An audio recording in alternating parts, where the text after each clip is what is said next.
Dans tout l'Occident, il semblait que la culture fût un ensemble de connaissances ou une forme de raffinement. Mais depuis le début du siècle, la confrontation des grandes cultures de l'humanité a fait de la culture un problème.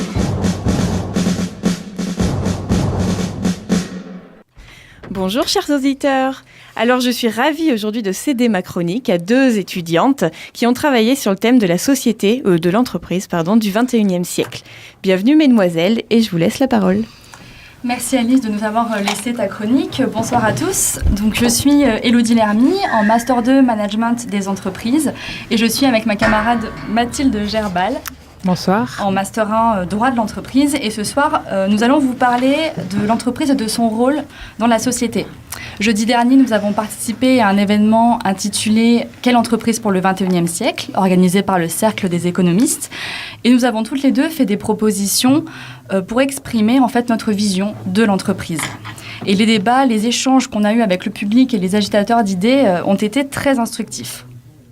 Il est vrai que l'entreprise est un acteur majeur de notre société et notamment elle occupe beaucoup de place dans nos préoccupations.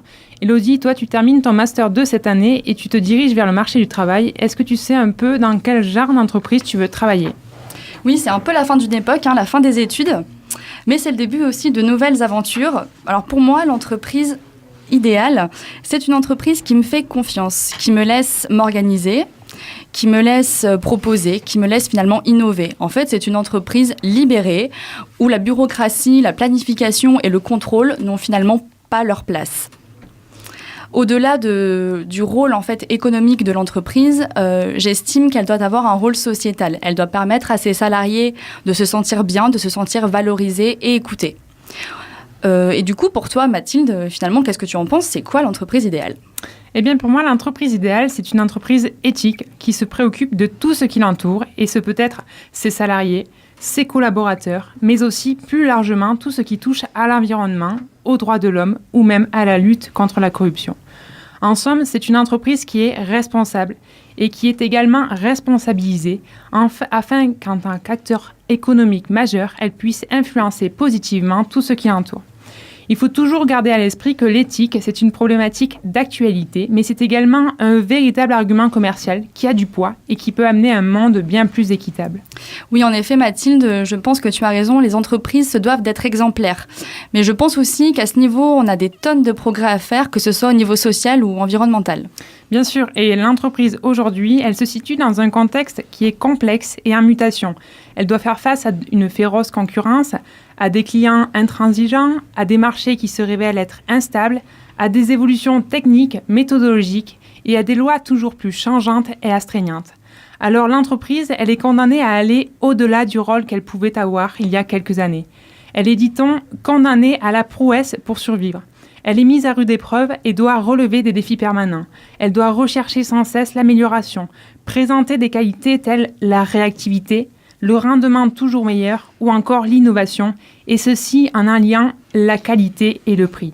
Sa place est dès lors centrale et il faut qu'elle l'assume. Élodie, toi, tu nous parlais de ta vision de l'entreprise, mais aujourd'hui, tu ne penses pas que l'entreprise est finalement multiple dans ses formes ? Oui, tu soulèves un point essentiel à mon avis. Les entreprises sont multiformes, les modèles économiques et organisationnels sont nombreux. Mais il semblerait qu'aucune entreprise ne puisse se passer d'innovation pour survivre, comme tu l'as très bien dit. Une entreprise qui n'innove pas aujourd'hui, c'est une entreprise qui court à sa perte pour toutes les raisons précédemment évoquées. L'exigence des clients, la concurrence, les contraintes réglementaires, etc. Mais je me pose souvent la question. Est-ce que l'on peut innover en permanence comme on le demande aux entreprises ? N'y a-t-il pas une limite à la capacité d'innovation ? Et finalement, qu'est-ce qu'il faut pour innover ? Et c'est là, à mon avis, qu'entre en jeu la notion de connaissance. Actuellement, nous vivons dans une économie de la connaissance. Innover, c'est combiner, c'est créer de la connaissance. Et pour innover, il faut être libre. L'entreprise libérée, concept très en vogue, permet de répondre à cette problématique d'innovation puisqu'elle donne à chacun les clous et le marteau pour travailler. Les clous et le marteau. Belle métaphore, mais qu'est-ce que tu veux dire par là ? Merci Mathilde. Bon, l'image n'est pas de moi, mais elle est plutôt bien choisie. Un petit exemple. Admettons qu'on te donne les clous mais pas le marteau, pour construire ta maison. Tu vas être très vite limité, tu vas te faire mal aux mains et si tu obtiens un résultat, tu n'auras probablement pas celui escompté. Tandis que si tu disposes de tous les outils pour travailler, non seulement tu pourras construire ta maison, mais en plus tu la construiras à ta manière, avec une technique qui peut être particulière, en mettant 3 clous au lieu de 2, et qui pourra aussi te faire gagner en temps ou en qualité, ou même les deux, et du coup tu auras innové. Et je crois vraiment que si l'on donne à chacun les moyens de travailler, les salariés peuvent accomplir de grandes choses et contribuer fortement à l'innovation de leurs entreprises. J'adhère complètement à ton discours sur l'éthique, le respect des hommes, le respect de l'environnement. Comme tu le dis, l'éthique est un excellent argument commercial. Mais justement, est-ce que finalement l'éthique que l'on prône bien souvent n'est-elle pas seulement un coup de com' de la part des entreprises ? Qu'est-ce que tu proposerais pour formaliser tout ça ? Bien évidemment que l'éthique, c'est un argument commercial qui a du poids. Et c'est justement l'objet de ma proposition dans le cadre de ces rencontres, proposition qui prônait la promotion de l'éthique par les multinationales dans l'ensemble de leur réseau économique. La question est celle de savoir comment faire pour promouvoir cette éthique. Eh bien, en proposant une charte aux multinationales qui, si elles la respectent, leur donne un label d'éthique. L'idée avec ce label d'éthique, c'est véritablement de toucher l'entreprise en son cœur, à savoir son image, la valeur commerciale qu'elle peut véhiculer. C'est avant toute chose un argument commercial dans un objectif d'éthique. Et il est aujourd'hui plus que nécessaire de reconsidérer la place centrale de l'entreprise dans la promotion de l'éthique.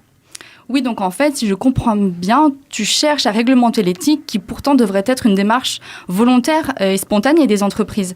Et tu veux créer un label, mais tu ne penses pas qu'il y en a déjà assez de labels et qu'on risque finalement d'engendrer de la confusion chez le consommateur ?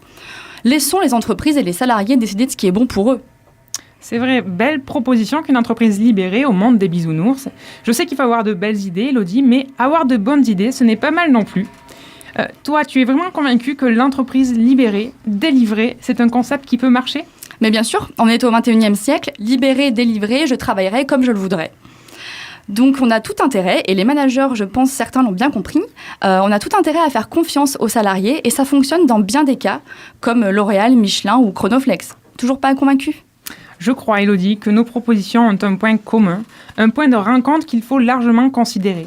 Elles s'inscrivent dans un mouvement actuel. Elles regardent vers l'avenir, car en tant que futurs professionnels, il nous est nécessaire de regarder vers l'avenir, de construire notre entreprise du 21e siècle. Merci les filles. Merci. J'espère que vous avez inspiré les créateurs et les responsables d'entreprise. On est un petit peu en retard, alors je vous laisse tout de suite avec David Bowie et Velvet Goldmine. You got lazy legs, you got lazy head, you got